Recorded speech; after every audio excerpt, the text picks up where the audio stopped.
The conclusion from all of the above discussion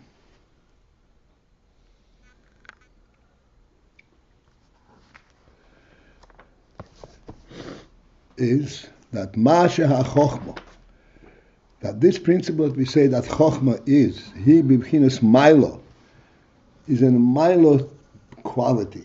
B'bchinas milo. It is a higher, it has a b'china of being above, l'gabe bina, above bina. Excuse me. Ein zeh, that is not alluding, rak only b'bchinas riba ha'oyer, from the perspective of riba ha'oyer, of the greater quantity of oyer.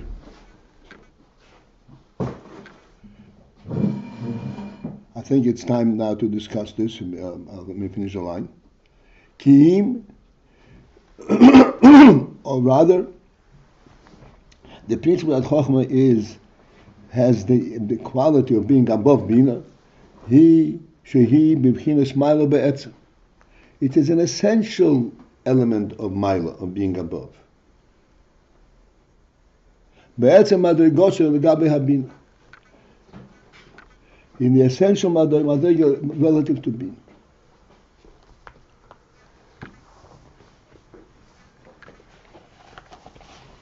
The simplest way for us to understand the principle. What makes a human being superior to an animal?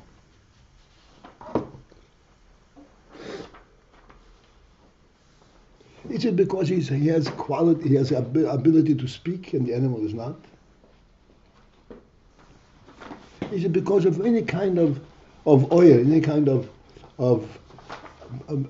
rendition that he is capable and the animal is not? Is that the distinction? Is that what makes a human being above an animal?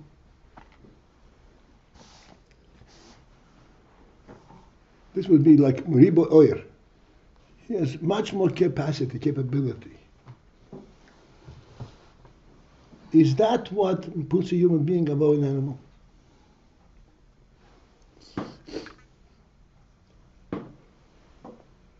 I'm looking around to see recognition, cognizance. No. What? No. I'm sorry, what? No. No. You didn't hear the no. That does not capture the principle. Somebody says a human being is much more capable than an animal, and that puts him in a higher category. He's completely missing the whole point, totally.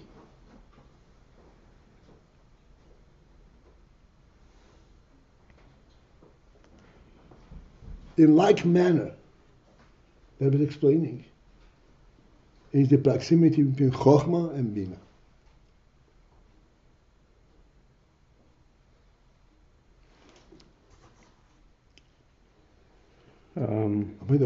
Shlomo's wondering. Yes. What? Shlomo's wondering. We're going to call him. I'm going to call him right away. I'm sorry. Apologize for me.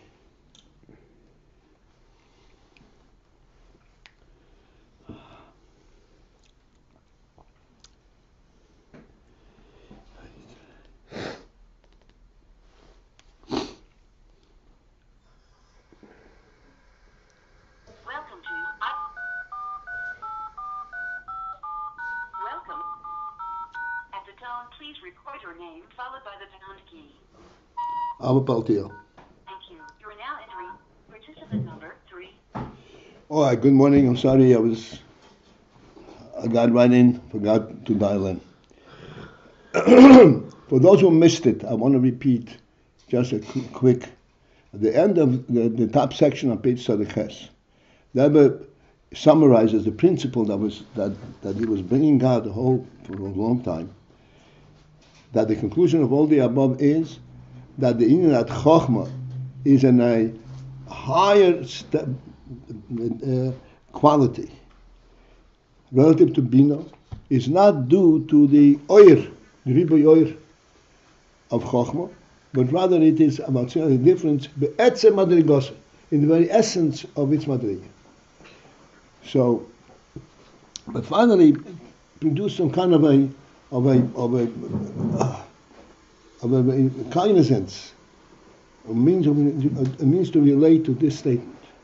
And we said that when we say the human being is superior to the animal, can that superiority be described by virtue of the capability of the human being? The human being is much more capable than the animal. And that makes him, that identifies his superiority to the animal. Is it correct to say that the human being is superior to the animal because he's able to speak? He's able to write. He's able to to clean after himself, whatever it is. He's able to greet you.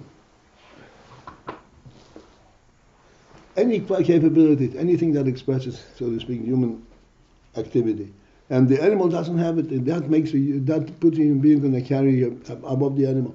Does that capture it? And this is what the Rebbe is saying.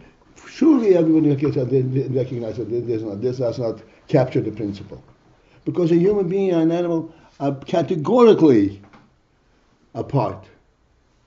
The human being is superior to the animal in category.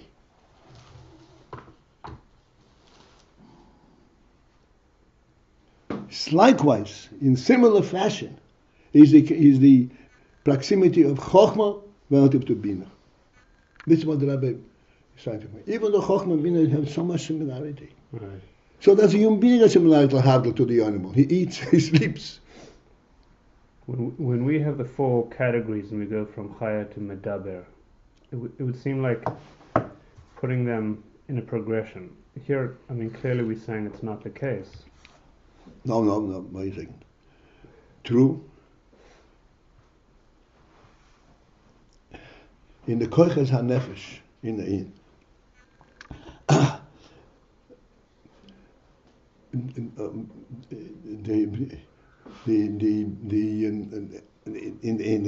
there are four categories in the creation.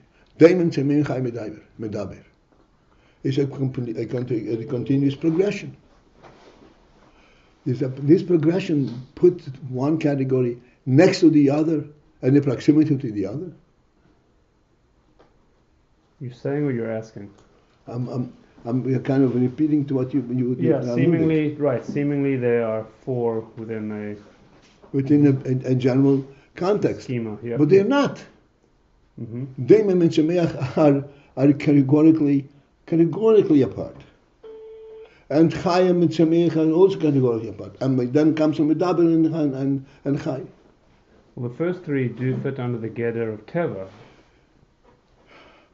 The first three,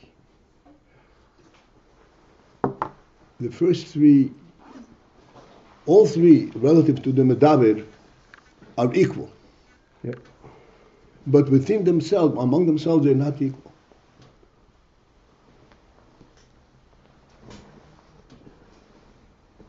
Medaber is so much superior, he's in a category by himself. And in a certain sense, let me not get involved there. Medaber is in a category by himself. And it's true, relative to the Medaber, Chai and Shemeach and Doimim are similar. But really they're not similar. There's also a progression there.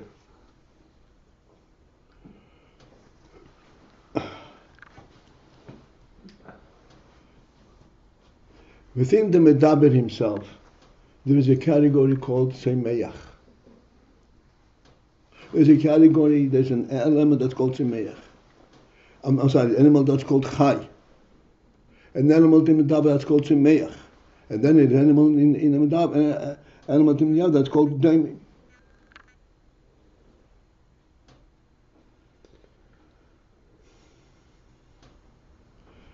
It says that the least sensitivity in the human body is in the heel. This is called like the doimim within the human being. So there are similarities, but that does not correlate them in any which way. All right, enough said. But the point is this. This is what the Rebbe wants to understand. Chochmah and Bina are likewise categorically apart, moved on. Although Chochmah and Bina are both in the general category of Seichel. Chabad and Chochmah is reflected in Bina. Bina draws from Chochmah. In a certain sense, Bina understands Chochmah. Bina understands Chochmah only to the extent that Chochmah has an effect and talks to Bina to give Bina its relative understanding. But to understand Chochmah per se is a completely different thing.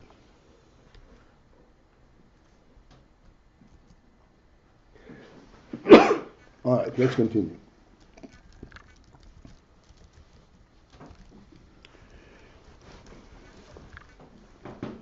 In general, I want to reiterate this kind of principle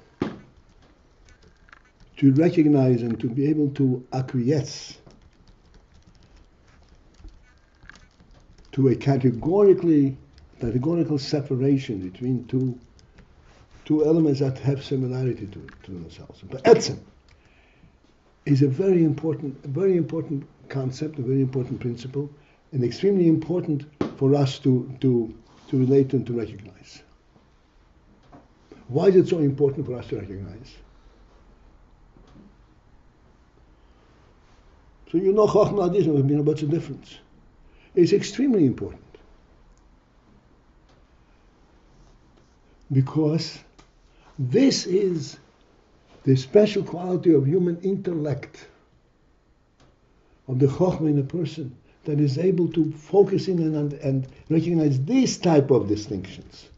Not distinctions that can be identified by functional and a functional level. But to understand the principle of etzem madrigoso. Etzem madrigoso speaks about the divine input into it. How does the God categorize it? Not that it categorizes itself relative to the other things.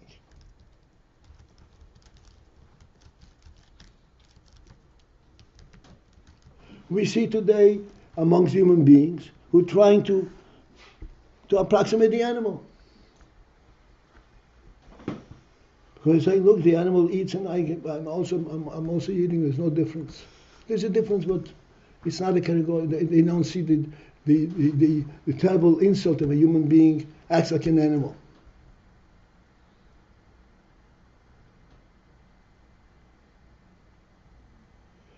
And we are saying, this is an insult to your Creator. The Creator has put His stamp on every creature. And if you want to understand the distinction between one and the other, you have to identify the stamp that the Creator stamped on it. Be'etzem madrigos. Failing to do that is ignoring the phenomenon of the Creator in the creature.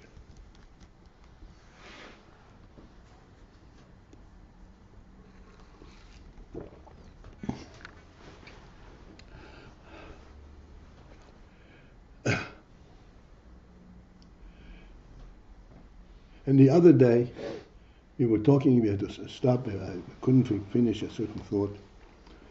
I want to finish it now.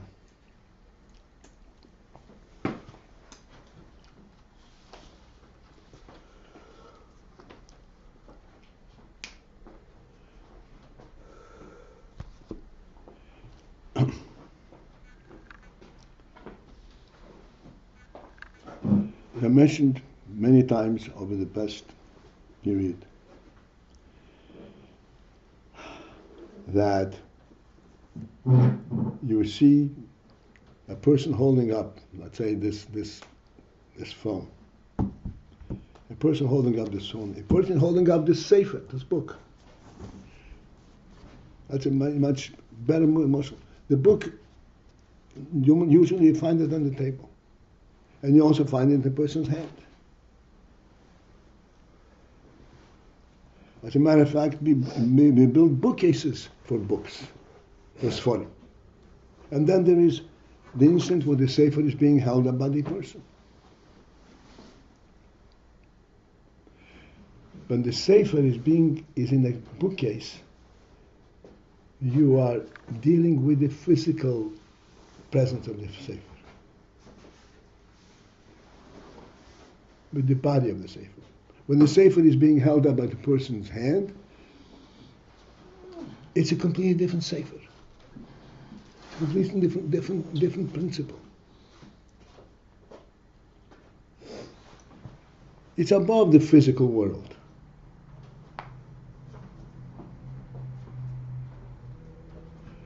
It's being held up because of its neshama, because of its height, of its seichel.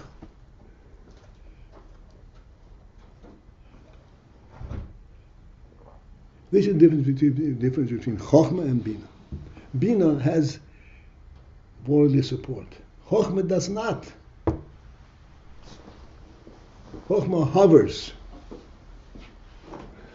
in the world.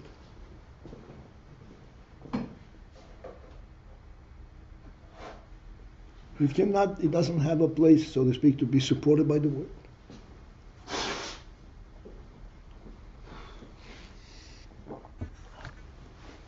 How then is it being supported? Being supported from above. Like a human being holding up a sefer.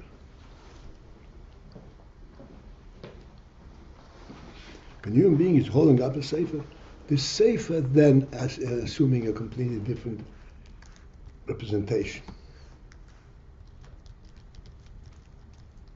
It's incomparable. The sefer being held in a human hand and the sefer standing in a bookcase. Comprenez-vous? I'm trying to get there. I'm not there. I don't really sense it. It's this obvious difference, but I don't sense the That point. is exactly what we are working on. We must get to sense this. Because this is the divine spirit in you. This is the neshama.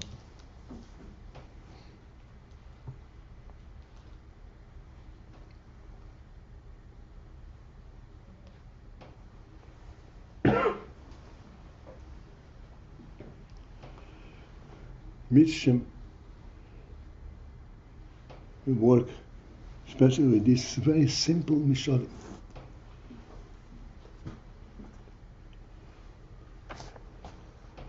That which is being held up is in the world, but it's being held up. It's not being supported by the world. What supports it? Something, a spirit in the world.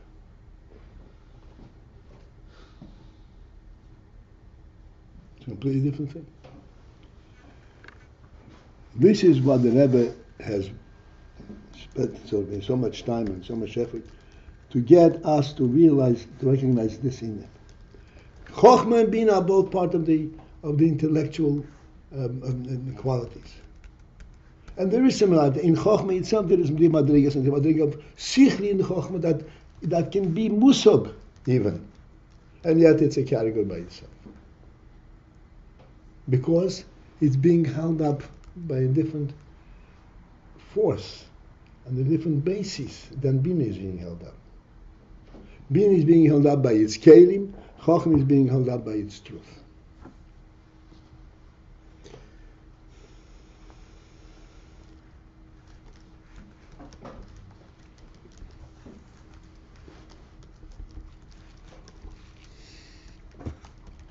All right. We tried. The main thing is that you guys are trying. That's important for you to see. That's what counts.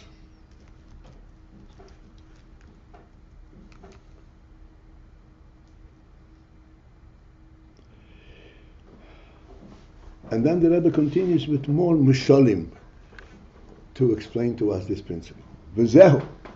I'm going into Ois Mem Gimel, the bottom section of page Tzaddik Ches. V'zehu. That then explains Mashakoso beitz chayim. That which it says in Eitz Chayim, the oil ein soif, meir bechochmo bekiru mokem. The oil ein soif shines in the chochmo bekiru mokem at close proximity.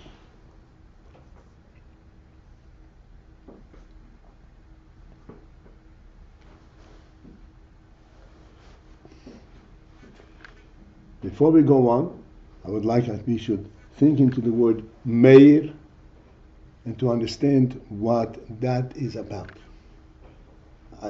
Not that I explain that we should expect that we should understand it fully, but to understand what this is alluding to. Why is it called use meir? It shines.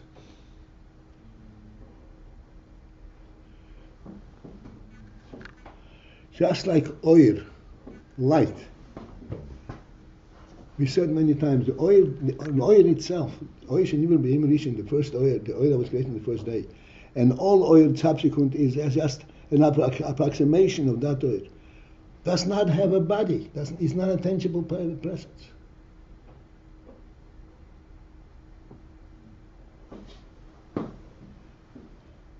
Oil is of meir b'chochmah. It shines in chochmah.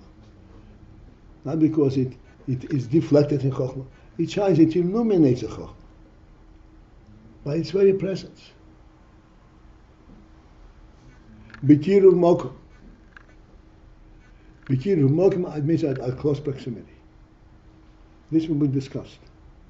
Or bebina, and in bina oil in safe shines berichuk mokum at a distance, from a distance. Please stay with me over here. With the principle of closeness and distance, it is not like what we imagine. Closeness and distance. In a gashmishdike sense,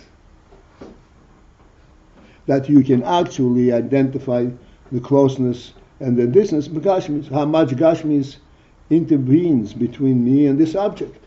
If it's a lot of gashmis intervening, then it's richu. If it's a little, then it's mikiru. This is not what the Yitzchak is talking about. Elo, rather, elabot inyan hakiruv hu. The principle of closeness is this.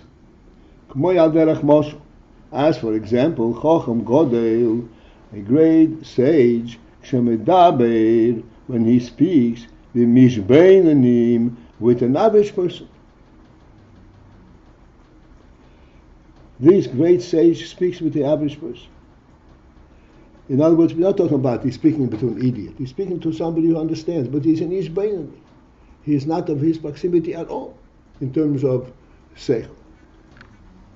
Dvorim Rabbi. And yet, even though there is such a great distance between them, he speaks with him Dvorim Rabbi a lot.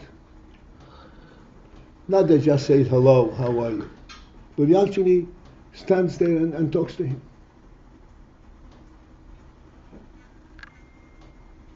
Zeyikore b'shem kiruv. This can be described as closeness.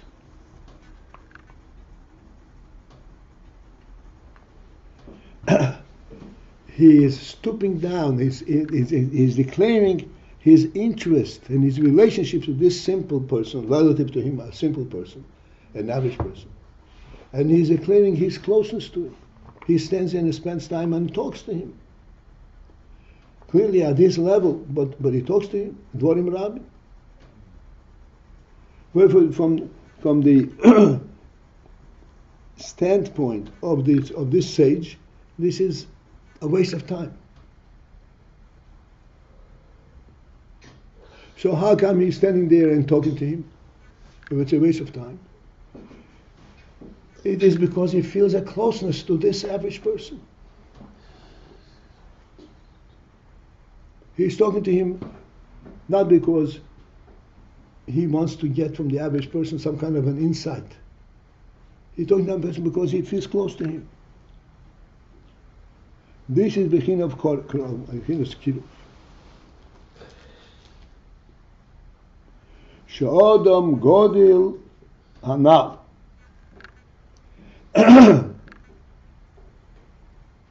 That this great person that we mentioned, Kirvoi, brought him close, shedibarim harbe. He gave him a sense of closeness. He brought him close to him. Shedibarim harbe, he spoke to him a lot. This is the principle of Kiruv.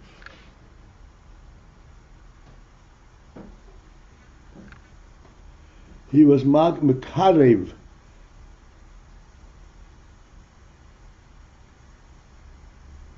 He brought him close to him.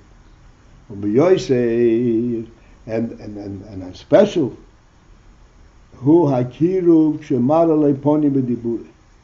Particularly, there is a key of the closeness shemara leponim, when he shows to him a ponim, an interest in speaking to him.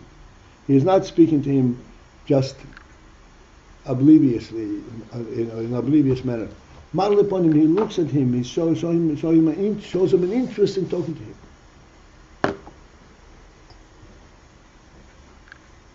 Marle upon him,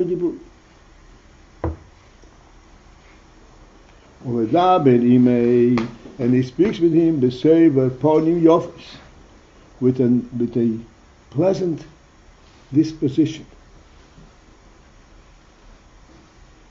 with a pleasant facial expression. That is called kiruv.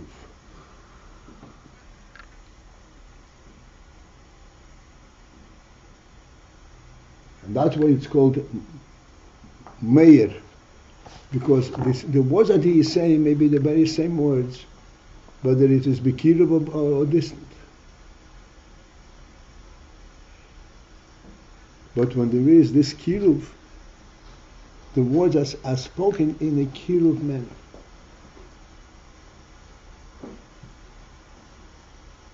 Why are the words spoken in a kiruv manner? Because there is a quality in this person that this great sage relates to. He appreciates it. This person is worthy his attention, not because of his wisdom, not because of his capability, but because of a certain quality in this person. He is worthy of his attention.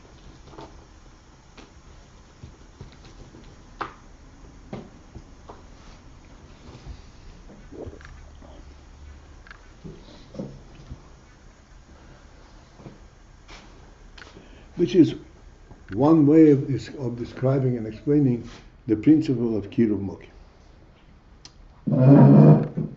The Oizois, and then furthermore, Inyan HaKiruv, who the principle of closeness is Kmoi, as in the case of Shnei Bnei Yodom, two human beings, Shekrevin Bedaitom Zelozeh.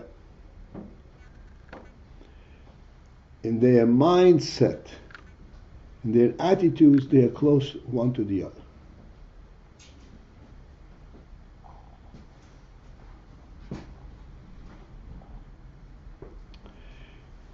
There is something that relates them at their das level. Shehem smuchim zelozeh, they are close to one to the other. B'oimei daitoi. Daitom, by their intellectual approximation, how they judge things, how they look at things.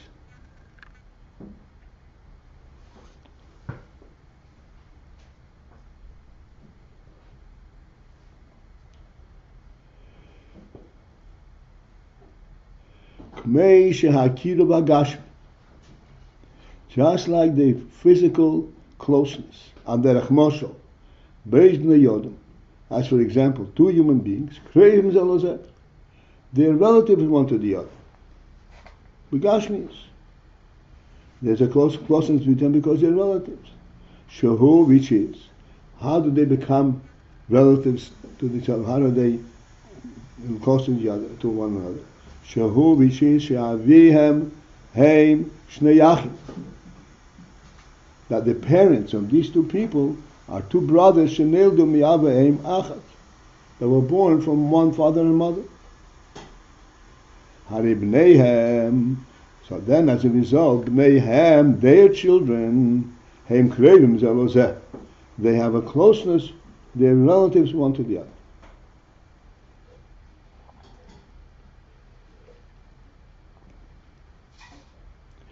This kurva, this seems like a simple, so to speak, a truism, but we have to understand that this kurva carries a very deep significance.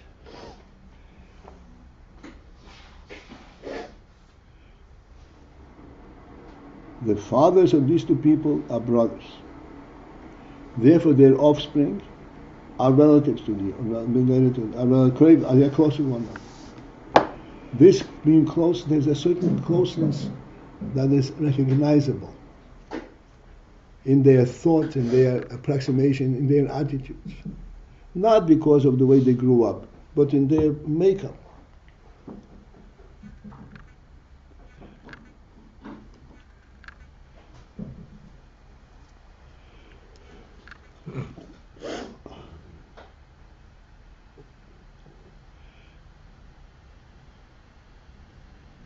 This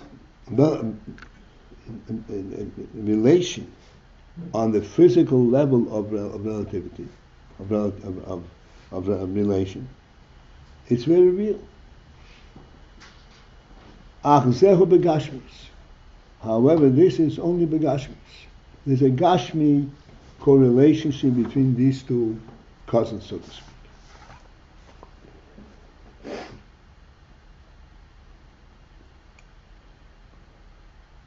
And because there's a gashmi correlation, that reflects itself in many different ways of their attitudes and how they judge things and how they do things.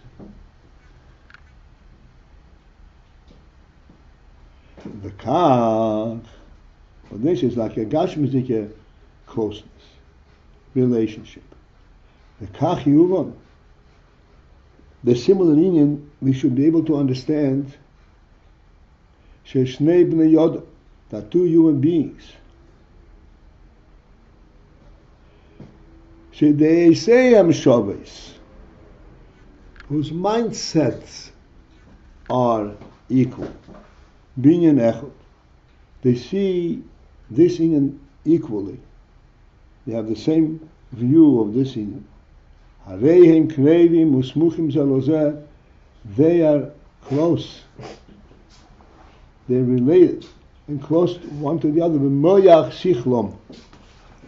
In their intellectual, in their intellectual mind.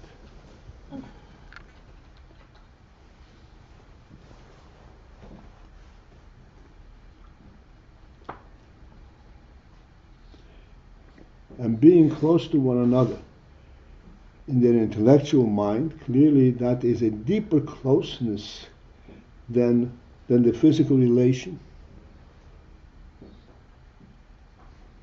And surely a deeper closeness than two people talking to one another across a table.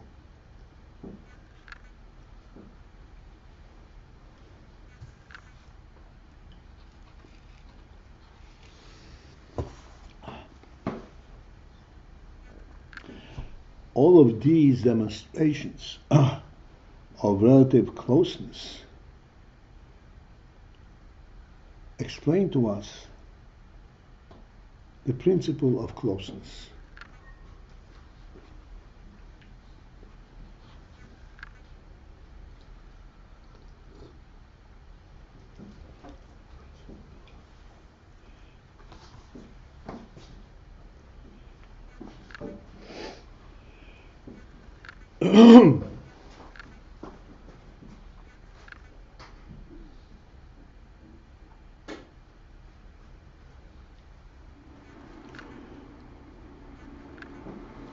Two people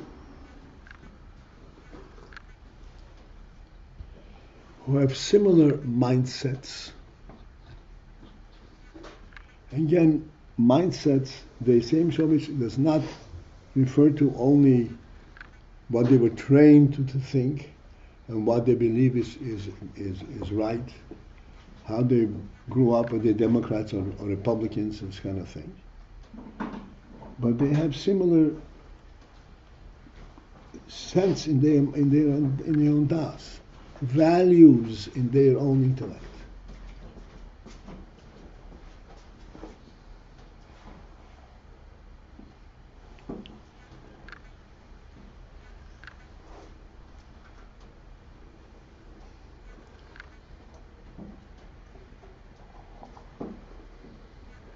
To give us a little bit of a handle, a muscle to this.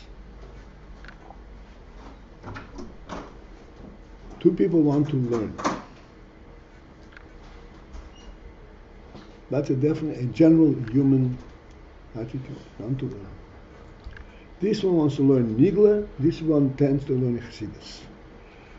There, when two people want to learn two different categories, Nigla and Chassidus, there's a difference in their mindset, how their mind works. But if they both tend to be learning Chassidus, there's a certain closeness between them in their thought process.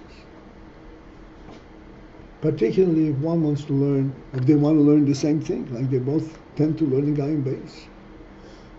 Versus if one wants to learn Tanya, one wants to learn Ayin base. It's a different kind of learning. So their mind works differently. Their reality in their mind is different. This is the principle that I was explaining in terms of being close. Close means that there is a similar cognizance of the reality.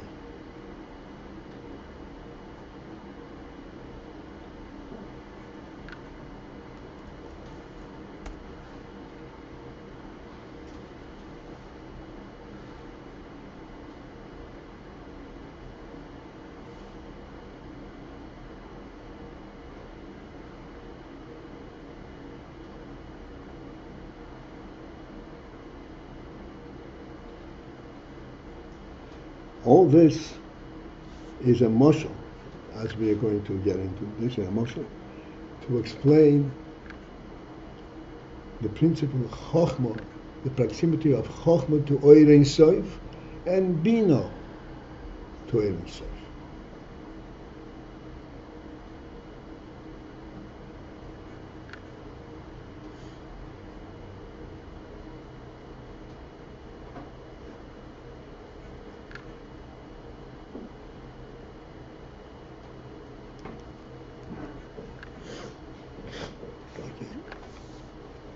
I just want to have a little bit of a reaction. Are we relating to this?